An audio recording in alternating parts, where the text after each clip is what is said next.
ಅರ್ಜುನನಿಗೆ 90 ಬಾಣಗಳನ್ನು ಬಿಡ್ತಾನೆ ಅರ್ಜುನನ ಮೇಲೆ, ಕೃಷ್ಣನ ಮೇಲೆ 70 ಬಾಣಗಳನ್ನು ಬಿಡ್ತಾನೆ ಒಂದೇ ಸಲ. ಅಷ್ಟು ಬಾಣಗಳು ಚುಚ್ಚುವಂತೆ ಮಾಡ್ತಾನೆ ಅಂತ. ಅದು ಇಬ್ಬರಿಗೂ ಚುಚ್ಚಿ ನೋವುಂಟು ಮಾಡುತ್ತೆ. ಸ್ವಲ್ಪ ಇವ್ರು ಸೂಪರ್ ಹ್ಯೂಮನ್ ಬೀಯಿಂಗ್ಸ್ ಅಂತ ಅನ್ನಿಸ್ತಾರಲ್ಲ ಸರ್ ಇವರೆಲ್ಲ? ಈಗ ಬಾಣಗಳು ಚುಚ್ಕೊಂಡ್ರು ಕೂಡ ಅವ್ರಿಗೆ ಗಾಯಗಳಾಯ್ತು ಅಂತ ಬಿಟ್ಟರೆ ಅವ್ರು ಮತ್ತೆ ನಾಳೆ ಯುದ್ಧಕ್ಕೆ ಬರ್ತಾರೆ ಅಂದರೆ ಅವ್ರಿಗೆ ಅಂಥ ತೀವ್ರವಾದ ಗಾಯಗಳಾಗಲ್ಲ. ವರ್ಣಿಸುವಾಗ ರಕ್ತಸಿಕ್ತವಾಗಿ ಮೈಯೆಲ್ಲ ಕೆಂಪಾಗಿ ಹೋಗಿತ್ತು ಅಂತಲೇ ಬರೀತಾರೆ, ರಕ್ತ ಸುರಿತಾ ಇತ್ತು ಅನ್ನೋ ಥರ ಆಯಿತು ಅಂತ. ಆದ್ರೂ ಯುದ್ಧ ಮುಂದುವರಿಯುತ್ತೆ ಅನ್ನೋ ಥರನೇ ಹೇಳ್ತಾರೆ. ಅಂದರೆ ಈ ಥರ ಅರ್ಜುನ ಮನಸ್ಸು ಮಾಡಿದರೆ ಅಶ್ವತ್ಥಾಮನನ್ನು ಏನೂ ಮಾಡಬಹುದಾದ ಪರಿಸ್ಥಿತಿ ಇರುತ್ತೆ. ಅಂದರೆ ಅಶ್ವತ್ಥಾಮ ಯುದ್ಧ ನಿಲ್ಲಿಸಿ ಹಿಂದೆ ಓಡೋಗೋದಿಲ್ಲ, ಯುದ್ಧ ಮುಂದುವರಿಸ್ತಾನೆ ಇರ್ತಾನೆ, ಆದರೆ ಸೋಲ್ತಾ ಇರ್ತಾನೆ. ಈಗ ಅಶ್ವತ್ಥಾಮನ ಸಂಹಾರಕ್ಕೂ ಅರ್ಜುನ ಮುಂದುವರಿಬೋದು ಅಂತ ಇರುತ್ತೆ. ಆದರೆ ಅರ್ಜುನ ಬಿಟ್ಟು ಬೇರೆ ಕಡೆ ಹೋಗ್ಬಿಡ್ತಾನೆ ಆ ಹಂತದಲ್ಲಿ. ಮಮ ಆಚಾರ್ಯ ಸುತೋ ದ್ರೋಣಸ್ಯಾತಿ ಪ್ರಿಯಸ್ಸುತಃ ಅಂತ. ಅದು ದ್ರೋಣಾಚಾರ್ಯರಿಗೆ ಅಶ್ವತ್ಥಾಮನ ಮೇಲೆ ಅಷ್ಟು ಪ್ರೀತಿ, ಮಗನ ಮೇಲೆ. ಅಂದರೆ ಅದು ಮೋಹ ಅಂತ ಕರಿತೀವಲ್ಲ, ಧೃತರಾಷ್ಟ್ರನಿಗೆ ದುರ್ಯೋಧನನ ಮೇಲೆ ಇರೋದನ್ನು ನಾವು ಹೇಗೆ ಮೋಹ ಅಂತ ಕರಿತೀವೋ, ದ್ರೋಣಾಚಾರ್ಯರಿಗೂ ಅಶ್ವತ್ಥಾಮನ ಬಗ್ಗೆ ಅಂಥದ್ದೇ ಮೋಹ ಇದ್ದಿದ್ದು. ಮಹಾಭಾರತದ ರಹಸ್ಯಗಳು. ಈ ಕಾರ್ಯಕ್ರಮದ ಪ್ರಾಯೋಜಕರು ಸಪ್ತಮ್ ತೈಲ, ಶುದ್ಧತೆಗೆ ಆದ್ಯತೆ.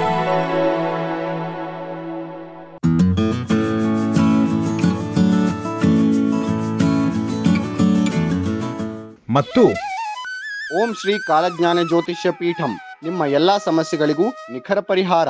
ವಾಸ್ತು ಮತ್ತು ಜ್ಯೋತಿಷ್ಯ ತಜ್ಞರು, ಪ್ರಧಾನ ತಾಂತ್ರಿಕ ಪಂಡಿತ್ ಶ್ರೀ ರಾಘವೇಂದ್ರ ಕುಲಕರ್ಣಿಯವರಿಂದ.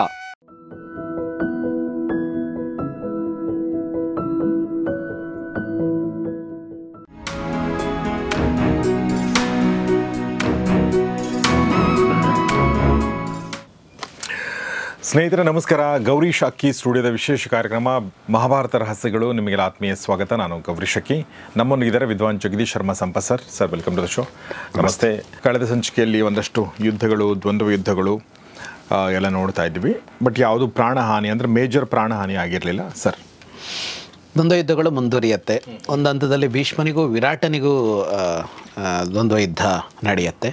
ಇನ್ನೊಂದು ಕಡೆಗೆ ಅಶ್ವತ್ಥಾಮ ಮತ್ತು ಅರ್ಜುನ ಎದುರು ಬದರಾಗುತ್ತಾರೆ. ಅಶ್ವತ್ಥಾಮ ಮತ್ತು ಅರ್ಜುನ ಬಹಳ ಜೋರಾದ ಯುದ್ಧ ಅವರಿಬ್ಬರ ನಡೆಯುತ್ತೆ. ಅರ್ಜುನ ಒಂದು ಹಂತದಲ್ಲಿ ಅವನ ಬಾಣವನ್ನು ಬಿಲ್ಲನ್ನು ತುಂಡರಿಸಿ ಬಿಡ್ತಾನೆ, ಬಿಲ್ಲನ್ನು ತುಂಡರಿಸ್ತಾನೆ. ಅವನು ಸಿಟ್ಟಾಗ್ತಾನೆ. ಇನ್ನೊಂದು ಧನಸ್ಸನ್ನು ತಗೊಂಡು ಅರ್ಜುನ ಕೃಷ್ಣ ಇಬ್ಬರ ಮೇಲೆ ಒಂದೇ ಸಲ ಬಾಣ ಬಿಡ್ತಾನೆ. ಅದೆಷ್ಟು ಅಂದರೆ ಅರ್ಜುನನಿಗೆ 90 ಬಾಣಗಳನ್ನು ಬಿಡ್ತಾನೆ ಅರ್ಜುನನ ಮೇಲೆ, ಕೃಷ್ಣನ ಮೇಲೆ 70 ಬಾಣಗಳನ್ನು ಬಿಡ್ತಾನೆ ಒಂದೇ ಸಲ. ಅಷ್ಟು ಬಾಣಗಳು ಚುಚ್ಚುವಂತೆ ಮಾಡ್ತಾನೆ ಅಂತ. ಅದು ಇಬ್ಬರಿಗೂ ಚುಚ್ಚಿ ನೋವುಂಟು ಮಾಡುತ್ತೆ. ಅರ್ಜುನ ಕುಪಿತನಾಗುತ್ತಾನೆ, ಜೋರಾಗಿ ಬುಸುಗುಟ್ಟುವ ಥರ ಬಿಸಿಯುಸಿರು ಬಿಡ್ತಾನೆ. ಬಿಟ್ಟು ಗಾಂಡಿ ಹೂವನ್ನು ಎತ್ಕೊಂಡು ಅವನ ಮೇಲೆ ಬಾಣ ಪ್ರಯೋಗ ಮಾಡ್ತಾನೆ. ಅರ್ಜುನನ ಬಾಣಗಳು ಅಶ್ವತ್ಥಾಮನ ಕವಚವನ್ನು ಸೀಳಿಕೊಂಡು ಅವನ ಒಳಗೆ ನುಗ್ಗತ್ತೆ. ಆದರೆ ಅಷ್ಟಾಗಿ ಗಾಯ ಆದರೂ ಕೂಡ ಅವನೇನೂ ಅದರಿಂದ ವಿಚಲಿತನಾಗದೆ ಯುದ್ಧ ಮುಂದುವರಿಸ್ತಾನೆ. ಆದರೆ ಯುದ್ಧ ಮುಂದುವರಿತಾ ಜೋರಾಗಿ ಯುದ್ಧ ನಡೆಯುತ್ತೆ. ಅಶ್ವತ್ಥಾಮನನ್ನು ಭಾಳ ಮೆಚ್ಚುತ್ತಾರೆ ಸುತ್ತ ಇದ್ದವರು, ಕೃಷ್ಣಾರ್ಜುನರನ್ನು ಈ ಥರ ಮಾಡ್ತಾ ಇದ್ದಾನಲ್ಲ ಅಂತ. ಆದರೆ ಮುಂದುವರೆದ ಯುದ್ಧದಲ್ಲಿ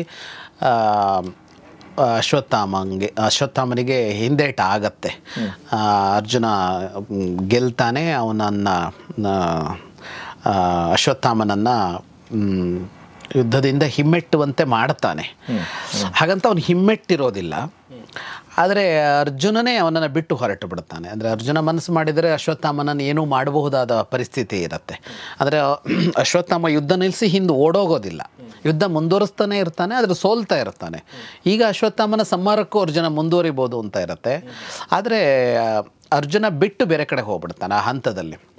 ಮಮ ಆಚಾರ್ಯ ಸುತೋ ದ್ರೋಣಸ್ಯಾತಿ ಪ್ರಿಯಸ್ಸುತಃ ಅಂತ. ಅವನು ಒಂದು ಗುರುವಿನ ಮಗ ಅನ್ನೋದು ಒಂದು ಗೌರವದ ಕಾರಣ. ಎರಡನೇದು ನನ್ನ ಗುರುವಿಗೆ ಇವನ ಮೇಲೆ ಅತ್ಯಂತ ಪ್ರೀತಿ ಅಂತ. ಅದು ದ್ರೋಣಾಚಾರ್ಯರಿಗೆ ಅಶ್ವತ್ಥಾಮನ ಮೇಲೆ ಅಷ್ಟು ಪ್ರೀತಿ, ಮಗನ ಮೇಲೆ. ಅಂದರೆ ಅದು ಮೋಹ ಅಂತ ಕರಿತೀವಲ್ಲ, ಧೃತರಾಷ್ಟ್ರನಿಗೆ ದುರ್ಯೋಧನನ ಮೇಲೆ ಇರೋದನ್ನು ನಾವು ಹೇಗೆ ಮೋಹ ಅಂತ ಕರಿತೀವೋ, ದ್ರೋಣಾಚಾರ್ಯರಿಗೂ ಅಶ್ವತ್ಥಾಮನ ಬಗ್ಗೆ ಅಂಥದ್ದೇ ಮೋಹ ಇದ್ದಿದ್ದು. ಅದೇ ಮೋಹದಿಂದಾಗಿಯೇ ಮುಂದೆ ದ್ರೋಣಾಚಾರ್ಯರ ಅವಸಾನ ಕೂಡ ಆಗತ್ತಲ್ಲ. ಹಾಗಾಗಿ ನನ್ನ ಗುರು ತನ್ನ ಮಗನನ್ನು ತುಂಬ ಪ್ರೀತಿಸ್ತಾರೆ ಅನ್ನುವ ಕಾರಣಕ್ಕಾಗಿ ಅವನನ್ನು ಹಾಗೆ ಬಿಟ್ಟು ಅವನ ಮೇಲೆ ಕರುಣೆ ತೋರಿ ಅವನು ಬೇರೆ ಕಡೆ ಹೊರಟೋಗ್ಬಿಡ್ತಾನೆ ಅರ್ಜುನ. ಇದು ಅರ್ಜುನ. ಈ ಕಾರುಣ್ಯ ಅನ್ನೋದು ತುಂಬಿಕೊಂಡೇ ಇದ್ದವನು ಅರ್ಜುನ. ಸೊ ಈಗ ಒಂದು ವಿಕೆಟ್ ಉರುಳ್ಬೋದಾಗಿತ್ತು ಹಂಗೆ ನೋಡಿದರೆ ಅಲ್ವಾ? ಅಂದರೆ ಅವನು ಚಿರಂಜೀವಿ ಅನ್ನೋದು ಇದೆ ಅಶ್ವತ್ಥಾಮ, ಆದರೆ ಯುದ್ಧ ಅಂತಂದಾಗ ಆ ಹಂತಕ್ಕೆ ಹೋಗಿತ್ತು ಅಂತ. ಅವನು ಚಿರಂಜೀವಿ ಹೆಂಗಾಗಿರ್ತಾನೆ ಆ್ಯಕ್ಚುಲಿ? ಅವನು ಚಿರಂಜೀವಿ ಹೇಗಾದ ಅನ್ನೋ ಕಥೆಗಳು ಸಿಗೋದಿಲ್ಲ ಮಹಾಭಾರತದಲ್ಲಿ. ಬಟ್ ಅವನು ಚಿರಂಜೀವಿಗಳಲ್ಲಿ ಒಬ್ಬ ಅಂತ ಹೌದು. ಇನ್ನೊಂದು ಕಡೆಯಲ್ಲಿ ದುರ್ಯೋಧನ ಮತ್ತು ಭೀಮರ ಯುದ್ಧ ಜೋರಾಗಿ ನಡೀತಾ ಇರುತ್ತೆ. ಭಾಳ ಜೋರಾಗಿ ಯುದ್ಧ ಮಾಡ್ಕೊಳ್ತಾರೆ. ಅಂದರೆ ಇದು ಬಿಲ್ಲು ಬಾಣಗಳಿಂದ ಮಾಡ್ಕೊಳ್ತಾರೆ ಯುದ್ಧ, ಗದಾ ಯುದ್ಧ ಅಲ್ಲ, ಬಿಲ್ಲು ಬಾಣಗಳಿಂದ ಯುದ್ಧ ಮುಂದುವರಿತಾ ಇರುತ್ತೆ ಅವರದ್ದು. ದುರ್ಯೋಧನನ ತಮ್ಮಂದಿರ ಜೊತೆಗೆ ಇನ್ನೊಂದು ಕಡೆಯಲ್ಲಿ ಅಭಿಮನ್ಯು ಯುದ್ಧ ಮಾಡ್ತಾನೆ. ಚಿತ್ರಸೇನ, ಪುರುಮಿತ್ರ, ಸತ್ಯವ್ರತ ಇವರುಗಳ ಜೊತೆಗೆ ಅಭಿಮನ್ಯು ಬಹಳ ಭಯಂಕರವಾಗಿ ಯುದ್ಧ ಮಾಡ್ತಾನೆ. ಆ 3 ಜನರ ಜೊತೆಗೆ ನಡೆದ ಅಭಿಮನ್ಯುವಿನ ಯುದ್ಧದಲ್ಲಿ, ಆ ಯುದ್ಧದಲ್ಲಿ ಅಭಿಮನ್ಯುವಿನ ಕೈ ಮೇಲಾಗತ್ತೆ. ಅಭಿಮನ್ಯು ಅವರ 3 ಜನರನ್ನು ಸೋಲಿಸ್ತಾ ಇರೋದನ್ನು ನೋಡಿ ಮತ್ತೆ ಲಕ್ಷ್ಮಣ ಮುನ್ನುಗ್ಗಿ ಬರ್ತಾನೆ. ದುರ್ಯೋಧನ ತಮ್ಮ ಇನ್ನೊಬ್ಬ ಅಲ್ಲ, ಮಗ, ದುರ್ಯೋಧನನ ಮಗ. ಅವರಿಬ್ಬರ ಯುದ್ಧದಲ್ಲಿ ಜೋರಾಗಿ ಯುದ್ಧ ನಡೆಯುತ್ತೆ. ಲಕ್ಷ್ಮಣನ ಕುದುರೆಗಳು ಮತ್ತು ಸಾರಥಿ ಎಲ್ಲರನ್ನೂ ಅಭಿಮನ್ಯು ಸಂಹಾರ ಮಾಡ್ತಾನೆ. ಆಗ ಅವನು ಒಂದು ಶಕ್ತ್ಯಾಯುಧವನ್ನು ಪ್ರಯೋಗ ಮಾಡ್ತಾನೆ ಅಭಿಮನ್ಯುವಿನ ಮೇಲೆ ಲಕ್ಷ್ಮಣ. ಅದನ್ನು ಭೇದಿಸ್ತಾನೆ ಅಭಿಮನ್ಯು. ರಥವಿಹೀನನಾಗಿರ್ತಾನಲ್ಲ ಅವನು, ಅಂದರೆ ಸಾರಥಿ ಇಲ್ಲ, ಕುದುರೆ ಇಲ್ಲ ಅಂತ. ಕೃಪಾಚಾರ್ಯರು ಅವನನ್ನು ರಥವನ್ನು ಹತ್ತಿಸ್ಕೊಳ್ತಾರೆ ಅವನನ್ನು. ಭೀಷ್ಮ ಮತ್ತು ಸಾತ್ಯಕಿ ಇಬ್ಬರು ಘೋರವಾಗಿ ಯುದ್ಧ ಮಾಡುತ್ತಾರೆ. ಅಂದರೆ ಪರಸ್ಪರ ಅಲ್ಲ, ಭೀಷ್ಮ ಪಾಂಡವ ಸೈನ್ಯವನ್ನು ಸಂಹಾರ ಮಾಡುತ್ತಾ ಮುನ್ನುಗ್ಗುತ್ತಾನೆ. ಇನ್ನೊಂದು ಕಡೆಯಲ್ಲಿ ಅದೇ ಕಾರ್ಯವನ್ನು ಸಾತ್ಯಕಿ ಮಾಡ್ತಾನೆ, ಕೌರವ ಸೈನ್ಯವನ್ನು ಸಂಹಾರ ಮಾಡ್ತಾ ಮುನ್ನುಗ್ಗುತ್ತಾನೆ. ಅಂದರೆ ಮಹಾವೀರರ ಜೊತೆಗೆ ಯುದ್ಧ ಅಲ್ಲ, ಮಹಾವೀರರನ್ನು ತಪ್ಪಿಸಿಕೊಂಡು ದೊಡ್ಡ ಸಂಖ್ಯೆಯಲ್ಲಿರೋ ಸೈನ್ಯಗಳನ್ನು ಸಂಹಾರ ಮಾಡಬೇಕಲ್ಲ, ಅದಕ್ಕೆ ಅವರಿಬ್ಬರು ಮುಂದಾಗ್ತಾರೆ ಪರಸ್ಪರ. ಸಾತ್ಯಕಿಯ ಈ ಪರಾಕ್ರಮವನ್ನು ನೋಡಿ ದುರ್ಯೋಧನ ಬಹಳ ದೊಡ್ಡ ಸೈನ್ಯವನ್ನು ಎದುರಿಸೋದಕ್ಕೆ, ಸಾತ್ಯಕಿಯನ್ನು ಎದುರಿಸೋದಕ್ಕೆ ಕಳಿಸ್ಕೊಳ್ತಾನೆ. ಮತ್ತು ಅದರ ಮುಂಚೂಣಿಯಲ್ಲಿ ಭೂರಿಶ್ರವನನ್ನು ಕಳಿಸ್ತಾನೆ. ಸಾತ್ಯಕಿ ಮತ್ತು ಭೂರಿಶ್ರವರ ನಡುವೆ ಒಂದೊಂದು ಯುದ್ಧ ನಡೆಯುತ್ತೆ ಮುಂದೆ. ಸಾತ್ಯಕಿಯ ಮೇಲೆ ಭೂರಿಶ್ರವನ ದಾಳಿಯನ್ನು ನೋಡಿ, ಅಂದರೆ ಅವ್ರ ಜೊತೆ ದೊಡ್ಡ ಸೈನ್ಯ ಇರುತ್ತಲ್ಲ, ಇಲ್ಲಿ ಸಾತ್ಯಕಿ ಒಬ್ಬನೇ ಯುದ್ಧ ಮಾಡ್ತಾ ಇರ್ತಾನಲ್ಲ, ಆ ಸಾತ್ಯಕಿಯ 10 ಜನ ಮಕ್ಕಳು ಸಾತ್ಯಕಿಯ ಜೊತೆಗೆ ಯುದ್ಧ ಮಾಡೋದಕ್ಕೆ ಬರ್ತಾರೆ. ಸಾತ್ಯಕಿಯ 10 ಜನ ಮಕ್ಕಳು. ಇಲ್ಲಿವರೆಗೆ ಮಕ್ಕಳ ಪ್ರಸ್ತಾಪ ಇರಲಿಲ್ಲ, ಇಲ್ಲಿ ಪ್ರಸ್ತಾಪ ಬರುತ್ತೆ. ಅವರು ಸಾತ್ಯಕಿಯ ಜೊತೆಗೆ ಭೂರಿಶ್ರವನ ಜೊತೆಗಿನ ಯುದ್ಧಕ್ಕೆ ಬರ್ತಾರೆ. ಅವರು ಹೇಳ್ತಾರೆ, ಭೂರಿಶ್ರವಸ್ ಅಂದರೆ ಕುರುವಂಶೀಯನೇ, ಬಾಹ್ಲಿಕನ ಮೊಮ್ಮಗ. ಬಾಹ್ಲಿಕ ಸೋಮದತ್ತನ ಮಗ. ಭೂರಿಶ್ರವಸ್ ಮಹಾವೀರ ಅವನಿಗೆ ಹೇಳ್ತಾರೆ, ನಮ್ಮ ಜೊತೆಗೆ ಯುದ್ಧ ಮಾಡು, ನೀ ನಮ್ಮನ್ನು ಗೆಲ್ಲು ಅಥವಾ ನಾನು ನಿನ್ನನ್ನು ಗೆಲ್ತೀವಿ, ಆ ಥರದ್ದೊಂದು ಯುದ್ಧ ಮಾಡೋಣ ಅಂತಂದ್ರೆ ಇಬ್ಬರಲ್ಲಿ ಯಾರೋ ಒಬ್ಬರು ಸೋಲುವ ತನಕ ಯುದ್ಧ ಮಾಡೋಣ ಅಂತ ಆಮಂತ್ರಿಸ್ತಾರೆ. ಯಾರು ಹೇಳ್ತಾರೆ? ಸಾತ್ಯಕಿಯ ಮಕ್ಕಳು ಹೇಳ್ತಾರೆ. ಈ ಭೂರಿಶ್ರವಸ್ ಮತ್ತು ಈ 10 ಜನರ ಯುದ್ಧ ಬಹಳ ಘೋರವಾಗಿ ನಡೀತಾ ಹೋಗುತ್ತೆ, ಬಹಳ ಸುದೀರ್ಘವಾಗಿಯೂ ನಡೆಯುತ್ತೆ. 10 ಜನ ಮತ್ತು ಭೂರಿಶ್ರವಸ್ಸು ಜೋರಾಗಿ ಬಹಳ ಕಾಲ ಯುದ್ಧ ಮಾಡುತ್ತಾರೆ. ಆದರೆ ಆ ಯುದ್ಧದಲ್ಲಿ ಅತ್ಯಂತ ಹಳಬ ಅವನು ಭೂರಿಶ್ರವಸ್ಸು, ಅನುಭವಿ. ಅವನ ಕೈ ಮೇಲಾಗತ್ತೆ, ಅವನು 10 ಜನರನ್ನು ಕೊಲ್ತಾನೆ. ಸಾತ್ಯಕಿಯ 10 ಜನ ಮಕ್ಕಳನ್ನು ಕೊಲ್ತಾನೆ. ಅಂದರೆ ಹೇಗೆ ಇದು ಮಕ್ಕಳು ಮೊಮ್ಮಕ್ಕಳು ಎಲ್ಲರನ್ನ ಸಂಹಾರ ಮಾಡ್ತಾ ಹೋಯ್ತು ಅನ್ನೋದಕ್ಕೆ ಸಾಕ್ಷಿಯಾಗತ್ತೆ. ಸಾತ್ಯಕಿಯ ಮಕ್ಕಳು ಅಂದರೆ ಇವರು ಉಪಪಾಂಡವರು, ಅಭಿಮನ್ಯು, ಈ ವಯಸ್ಸಿನ ಮಕ್ಕಳುಗಳು. ಇವರುಗಳ ಸಂಹಾರ ಆಗತ್ತೆ. ಸಾತ್ಯಕಿ ಅಂತಂದ್ರೆ ಅವನು ಯಾದವರ ವೀರ, ಕೃಷ್ಣನಿಗೆ ಅತ್ಯಂತ ಪ್ರೀತಿಯವನು. ಅವನು ಅರ್ಜುನನ ಶಿಷ್ಯ, ಅರ್ಜುನನ ಹತ್ರ ಯುದ್ಧ ವಿದ್ಯೆ ಕಲ್ತಿರ್ತಾನೆ. ಕೃಷ್ಣನ ನಾರಾಯಣಿ ಸೇನೆ ಆಚೆ ಹೋದರೂ ಕೂಡ ಅವನು ಈ ಕಡೆ ಬಂದಿರ್ತಾನೆ. ತನ್ನ ಮಕ್ಕಳು ಸತ್ತಿದ್ದನ್ನು ನೋಡಿ ಅವನು ಇವನ ಮೇಲೆ, ಭೂರಿಶ್ರವಸ್ಸನ ಮೇಲೆ ಏರಿ ಹೋಗ್ತಾನೆ ಯುದ್ಧಕ್ಕೆ. ಸಾತ್ಯಕಿ ಮತ್ತು ಭೂರಿಶ್ರವಸ್ಸರ ಯುದ್ಧ ನಡೆಯುತ್ತೆ. ಅವರಿಬ್ಬರ ಯುದ್ಧಕ್ಕೆ ಸಹಕರಿಸೋದಕ್ಕೆ ಭೀಮ ಮುನ್ನುಗ್ಗಿ ಬರ್ತಾನೆ, ಸಾತ್ಯಕಿಯ ಜೊತೆಗೆ ಬಂದು ನಿಲ್ತಾನೆ. ಪಾಂಡವರು ಭೀಷ್ಮನನ್ನು ಬಿಟ್ಟಿರೋದೇ ಇಲ್ಲ. ಪಾಂಡವರು ಅಂದರೆ ಉಳಿದವರು, ಯುಧಿಷ್ಠಿರ, ನಕುಲ, ಸಹದೇವ ಇವರುಗಳಲ್ಲಿ ಯುದ್ಧ ಮಾಡ್ತಾನೆ ಇರ್ತಾರೆ. ಅರ್ಜುನ ಇನ್ನೊಂದು ಕಡೆ ಯುದ್ಧ ಮಾಡ್ತಾನೆ. ಇವತ್ತು ಅವನ ಯುದ್ಧದಲ್ಲಿ ಭಾಳ ಭಯಂಕರವಾಗಿ ಯುದ್ಧ ಮಾಡಿ 25,000 ಜನ ಮಹಾವೀರರನ್ನು ಕೊಂದ ಅಂತ ಬರುತ್ತೆ. 25,000 ನಿಜಘಾನ ಮಹಾರಥಾನ್ ಅಂತ, ಮಹಾರಥಿಗಳನ್ನು 25,000 ಜನಗಳನ್ನು ಕೊಲ್ತಾನೆ. 25,000 ಜನ ಸತ್ತ ಮೇಲೆ ಅಲ್ಲ ಆ ಯುದ್ಧದಲ್ಲಿ ಮತ್ಸ್ಯರು ಮತ್ತು ಕೇಕಯ್ಯರು ಅರ್ಜುನನ ಜೊತೆಗೆ ನಿಂತು ಯುದ್ಧ ಮಾಡ್ತಾ ಇರ್ತಾರೆ. Okay okay. ಇಷ್ಟ ಆಗ್ತಾ ಇದ್ದ ಹಾಗೆ ಅಂದರೆ ಅರ್ಜುನ 25,000 ಇವರನ್ನು ಕೊಲ್ತಾ ಇರುವಂತೆ ಸೂರ್ಯಾಸ್ತ ಆಗತ್ತೆ. ಸೂರ್ಯಾಸ್ತ ಆಗ್ತಾ ಇದ್ದ ಹಾಗೇನೆ ಅವತ್ತಿನ ಯುದ್ಧದ ಮುಕ್ತಾಯ ಆಗುತ್ತೆ. ಇವತ್ತು ಏನಂದರೆ ಎರಡು ಕಡೆಗೂ ಒಂದಿಷ್ಟು ಯಶಸ್ಸು ಸಿಕ್ಕಿದೆ. ಹಾಗಾಗಿ ಶಿಬಿರಕ್ಕೆ ಹೋದವರು ತಮ್ಮ ತಮ್ಮ ಯಶೋಗಾಥೆಗಳನ್ನು ಹೇಳಿಕೊಂಡರು ಅಂತ ವರ್ಣಿಸ್ತಾರೆ. ವಿಶೇಷವಾಗಿ ಸಾತ್ವಿಕ ಮಕ್ಕಳು 10 ಜನ ಹೋಗಿದ್ದು, ಮಹಾವೀರರವರು ಹೋಗಿದ್ದು. ಆ ಕಡೆನಲ್ಲಿ 25,000 ಜನ ಹೋಗಿದ್ದು ಅನ್ನೋದೊಂದು ದೊಡ್ಡ ಪೆಟ್ಟು. ಸೊ ಅಲ್ಲಿಗೆ 5 ದಿನಗಳ ಯುದ್ಧ ಮುಕ್ತಾಯಗೊಂಡಿದೆ ಮತ್ತು ಸಾಕಷ್ಟು ಪ್ರಾಣಹಾನಿ ಸಂಭವಿಸಿದೆ, ಸಾಕಷ್ಟು ವೀರರು ತೀರ್ಕೊಂಡಿದ್ದಾರೆ. ಆದರೆ ಮೇಜರ್ ಪ್ಲೇಯರ್ಸ್ನ ಹೇಳ್ದಂಗೆ ಯಾರಿಗೂ ಕೂಡ ಅಂಥ ಹಾನಿಯಾಗಿಲ್ಲ. ಆದರೆ ಮಕ್ಕಳು ಸಾಯೋದು ಕೂಡ ಅಂದರೆ ಇಟ್ಸ್ ವೆರಿ ಟೆರಿಬಲ್ ಥಿಂಗ್. ತಂದೆ ಕಣ್ಣೆದುರುಗಡೆ. ಹಿಂಗಾಗಿ ಆ ಕಡೆ ಧೃತರಾಷ್ಟ್ರನ ಮಕ್ಕಳು ಸತ್ತೋಗಿದ್ದಾರೆ, 8 ಜನ ಮಕ್ಕಳು ಸತ್ತೋಗಿದ್ದಾರೆ. ಅಂದರೆ ದುರ್ಯೋಧನ ತಮ್ಮಂದ್ರೆ ಸತ್ತೋಗಿದ್ದಾರೆ. ಅದು ಆ್ಯಕ್ಚುಲಿ ದೊಡ್ಡ ಲಾಸ್ ಅವ್ರಿಗೆ. ಈ ಕಡೆ ಕೂಡ ಉತ್ತರ ಸತ್ಯತಾನೆ ಮತ್ತು ಸಾತ್ವಿಕೆಯ ಮಕ್ಕಳು ತೀರ್ಕೊಂಡಿದ್ದಾರೆ. ಆಮೇಲೆ ಸಾಕಷ್ಟು ಜನ ಮಹಾವೀರರು ಎರಡೂ ಕಡೆ ತೀರ್ಕೊಂಡಿದ್ದಾರೆ. ವಿಶೇಷವಾಗಿ ಕೌರವ ಪಾಳ್ಯದಲ್ಲಿ ಜಾಸ್ತಿ ಜನ ತೀರ್ಕೊಂಡಿದ್ದಾರೆ. ಸೊ ಹಾಗೆ 5 ದಿನದ ಯುದ್ಧ ಒಂದು ಸಾಕಷ್ಟು ಡೆವಲಪ್ಮೆಂಟ್ಗಳಂತೂ ಆಗಿದೆ ಆಗಿದೆ. ಹೌದು, 5 ದಿನದಲ್ಲಿ ಆಗಿದೆ. ಹಾಂ. ಸೊ ಪ್ರತಿದಿನದ ಯುದ್ಧವನ್ನು ಎದುರು ನೋಡೋಕ್ಕೆ ಕಾರಣಗಳು ಬೇಕಲ್ವಾ? ಆಮೇಲೆ ಪ್ರತಿದಿನ ಯುದ್ಧ ಮುಗಿದ್ಮೇಲೆ ಇವತ್ತಿನ ಯುದ್ಧ ಹೇಗಾಯಿತು ಅಂತ ಯೋಚನೆ ಮಾಡೋಕೆ ಒಂದಷ್ಟು ಡೆವಲಪ್ಮೆಂಟ್ಗಳು ಬೇಕಲ್ಲ, ಅದೆಲ್ಲವೂ ಕೂಡ ಆಗ್ತಾ ಇದೆ. ಹಾಂ, ಎಲ್ಲವೂ ಆಗುತ್ತೆ. ಶಿಬಿರಕ್ಕೆ ಹೋದಾಗ ಶಿಬಿರದಲ್ಲಿ ಒಂದಿಷ್ಟು ಚಟುವಟಿಕೆ ಅಂತ ಇರುತ್ತೆ. ಒಂದು ಮೊದಲು ಒಂದಿಷ್ಟು ಚಿಕಿತ್ಸೆ ಮಾಡ್ಕೊಳ್ತಾರೆ, ಮೈಗೆಲ್ಲ ಚುಚ್ಕೊಂಡಿರುತ್ತೆ, ಎಲ್ಲ ಇರುತ್ತೆ, ಅದೆಲ್ಲ ಮಾಡ್ಕೊಳ್ಳೋದು. ಅದಾದ ಮೇಲೆ ಇವತ್ತೇನಾಯಿತು ಅಂತ ಒಂದಿಷ್ಟು ಮಾತುಕತೆ, ಸೋತ್ರೆ ಸೋಲಿನ ಪರಾಮರ್ಶೆ, ಗೆದ್ದರೆ ಒಂದು ಪರಸ್ಪರ ನಿನ್ನಿಂದಾಗ ಆಯಿತು ಅನ್ನೋ ಥರ ಒಂದು ಹುಮ್ಮಸ್ಸು ತುಂಬೋ ಕೆಲಸಗಳು, ಮಾರನೇ ದಿನದ ಬಗ್ಗೆ ಒಂದಿಷ್ಟು ಚಿಂತನೆಗಳು, ಇದಿಷ್ಟು ಇದ್ದೇ ಇರುತ್ತೆ ಅಲ್ಲಿ. ಸ್ವಲ್ಪ ಇವರು ಸೂಪರ್ ಹ್ಯೂಮನ್ ಬೀಯಿಂಗ್ಸ್ ಅಂತ ಅನ್ನಿಸ್ತಾರಲ್ಲ ಸರ್ ಇವರೆಲ್ಲ? ಈಗ ಅಂದರೆ ಸ್ವಲ್ಪ ಉತ್ಪ್ರೇಕ್ಷೆ ಇರಬಹುದು, ನಂಬರ್ ಆಫ್ ಜನ, ನಂಬರ್ ಆಫ್ ಬಾಣ, ಬಟ್ ಬಾಣಗಳು ಚುಚ್ಕೊಂಡ್ರು ಕೂಡ ಅವ್ರಿಗೆ ಗಾಯಗಳಾಯಿತು ಅಂತ ಬಿಟ್ಟರೆ ಅವ್ರು ಮತ್ತೆ ನಾಳೆ ಯುದ್ಧಕ್ಕೆ ಬರ್ತಾರೆ. ಅಂದರೆ ಅವ್ರಿಗೆ ಅಂಥ ತೀವ್ರವಾದ ಗಾಯಗಳಾಗಲ್ಲ. ಅಲ್ಲ, ತೀವ್ರವಾದ ಗಾಯಗಳಾಗತ್ತೆ, ಪೆಟ್ಟಾಗತ್ತೆ. ಅವರು ವರ್ಣಿಸುವಾಗ ರಕ್ತಸಿಕ್ತವಾಗಿ ಮೈಯೆಲ್ಲ ಕೆಂಪಾಗಿ ಹೋಗಿತ್ತು ಅಂತಲೇ ಬರೀತಾರೆ, ರಕ್ತ ಸುರಿತಾ ಇತ್ತು ಅನ್ನೋ ಥರ ಆಯಿತು ಅಂತ. ಆದ್ರೂ ಯುದ್ಧ ಮುಂದುವರಿಯುತ್ತೆ ಅನ್ನೋ ಥರನೇ ಹೇಳ್ತಾರೆ. ಅಂದರೆ ಈ ಥರ ಗಾಯಗಳಾಗಿದ್ದು ಅನ್ನೋದು ಅವರನ್ನೇನೂ ಮಾಡೋದಿಲ್ಲ ಅನ್ನೋ ತರಹದ ವರ್ಣನೆ ಬರುತ್ತೆ. ಹಾಗಾಗಿ ನೀವು ಹೇಳಿದಾಗೆ ಒಂದು ತರಹದ ಅತಿಮಾನುಷವಾದ ವರ್ತನೆಗಳು ಅವರಲ್ಲಿ ಕಾಣಿಸುತ್ತೆ. ಅಂದರೆ ದೈಹಿಕವಾಗಿ ಕೂಡ ಅತಿಮಾನುಷವಾದ ವರ್ತನೆಗಳು ಕಾಣಿಸುತ್ತೆ ಮತ್ತು ಅವರ ಸ್ವಭಾವ ಕೂಡ ದೈವಿಕ. ಅಥವಾ ಆಮೇಲೆ ಅಲ್ಲಿ ಇನ್ನೊಂದೆಲ್ಲ ಉಲ್ಲೇಖ ಬರುತ್ತೆ, ಮುಂದೆ ಬರುತ್ತೆ, ಒಂದು ವಿಶಲ್ಯಕರಣಿ ಅಂತ ಒಂದು ಬರುತ್ತೆ. ಇದು ರಾಮಾಯಣದಲ್ಲೂ ಬಂದಿದೆ, ಇಲ್ಲೂ ಬರುತ್ತೆ. ಅದು ವಿಶಲ್ಯಕರಣಿ ಅಂತ ಒಂದು ಮದ್ದು, ಅದು ಒಂದು ಔಷಧ. ಅದೇನಂದರೆ ಗಾಯಕ್ಕೆ ಹಚ್ಕೊಂಡ್ಬಿಟ್ರೆ ಆ ಕೂಡಲೇ ಗಾಯ ಮಾಗಿ ನೋವೆಲ್ಲ ಹೋಗಿಬಿಡ್ತಿತ್ತು ಅಂತ ಉಲ್ಲೇಖ ಬರುತ್ತೆ. ಅಂತ ಔಷಧ ಇತ್ತು ಅವರಲ್ಲಿ ಅಂತ.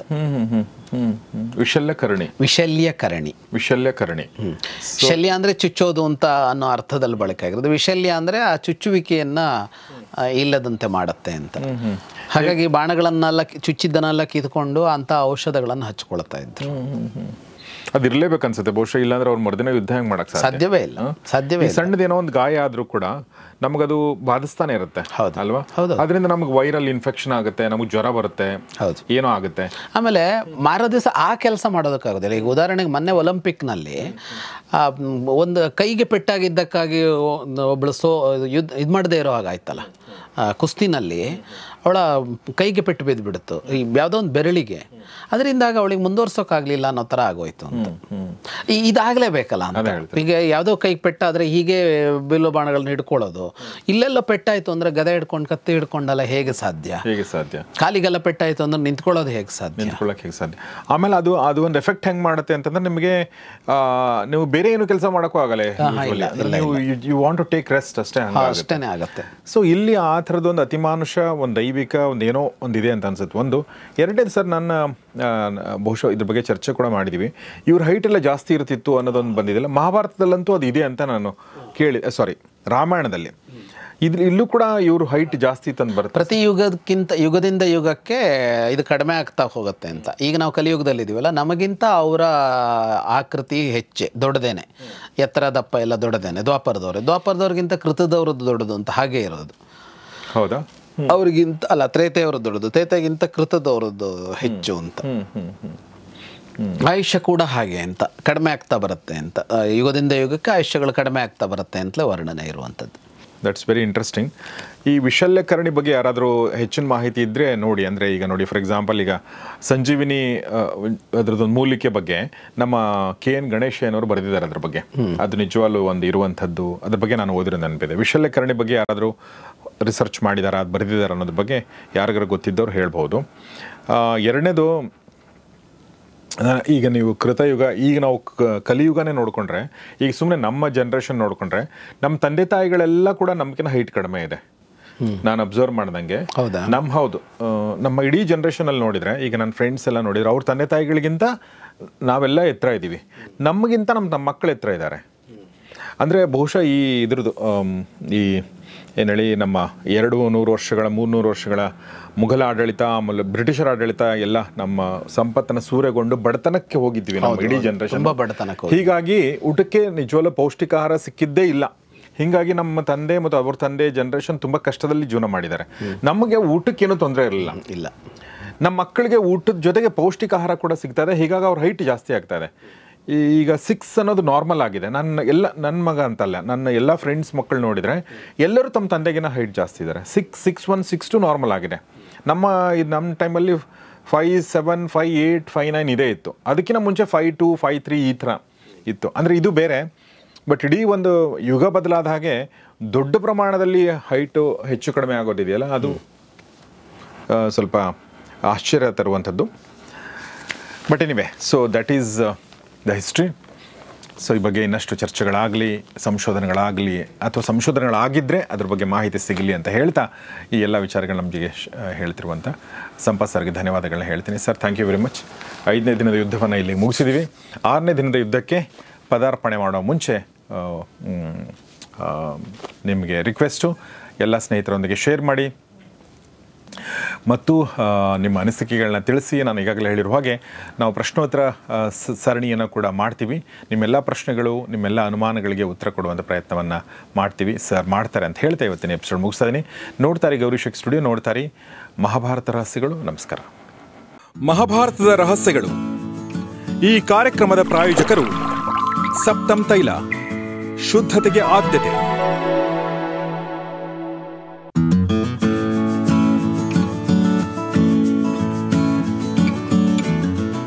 ನಮ್ಮ ಗುರೂಜಿರವರ ಪ್ರಕಾರ ಗ್ರಹಗತಿಗಳ ವ್ಯತ್ಯಾಸದಿಂದ ಯಾವುದೋ ಜನ್ಮದ ಪಾಪ ಕರ್ಮಗಳಿಂದ ಈ ಜನ್ಮದಲ್ಲಿ ದೋಷಗಳು ಸುತ್ತಿಕೊಳ್ಳುತ್ತವೆ. ವಿದ್ಯೆ, ಉದ್ಯೋಗ, ವ್ಯಾಪಾರ, ವ್ಯವಹಾರ, ಕೋರ್ಟ್ ಕೇಸ್, ಆಸ್ತಿ ವಿಚಾರ, ಆರೋಗ್ಯ, ಸಂತಾನ, ಮದುವೆ, ಸತಿಪತಿ ಕಲಹ, ವಿಚ್ಛೇದನ, ಇನ್ನಿತರ ಯಾವುದೇ ರೀತಿಯ ಕಠಿಣ ಸಮಸ್ಯೆಗಳಿದ್ರೂ ಕೇರಳದ ಪ್ರಸಿದ್ಧ ಮೋಡಿ ಪದ್ಧತಿಯಿಂದ ನಿಮ್ಮ ಎಲ್ಲ ಸಮಸ್ಯೆಗಳಿಗೆ ಶಾಶ್ವತವಾದಂತಹ ಪರಿಹಾರ ಕೊಡ್ತಾರೆ ನಮ್ಮ ಗುರೂಜಿ.